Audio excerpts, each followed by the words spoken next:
Finally, he found one. A man sentenced to death, about to be executed in the electric chair. The scientist offered the criminal a chance to participate in a scientific experiment. This experiment involved making a small cut on his wrist, allowing his blood to drain drop by drop. He explained that his chances of survival were slim, but that in any case his death would be painless and without suffering, and he would not even feel it. The condemned man accepted this death sentence rather than be executed in the electric chair. He was placed on a stretcher and tied so that he could not move. Then, a small superficial cut was made on his wrist, and a small aluminum container was placed under his arm. The cut was superficial, affecting only the first layer of skin, but it was enough to make him believe her wrists had actually been slit.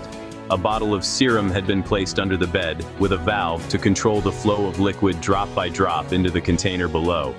The convict could hear every drop and believed it was his own Blau Zero D. Unbeknownst to him, the scientist gradually reduced the flow of the valve, leading him to believe his blood was thinning. As the minutes passed, the convict's face grew pale, his heart rate increased, and breathing became more difficult. When his anxiety reached its peak, the scientist closed the valve completely. At that moment, the convict suffered a heart attack and died. The scientist had just proven that the human brain rigidly adheres to whatever it sees and accepts, whether positive or negative, thus affecting our entire being, both psychologically and physically. I've always believed that the mind knows no bounds when it deceives itself. It's even worse when it doesn't understand something and creates its own version to explain it, such as when we consider certain events to be supernatural when they aren't actually supernatural.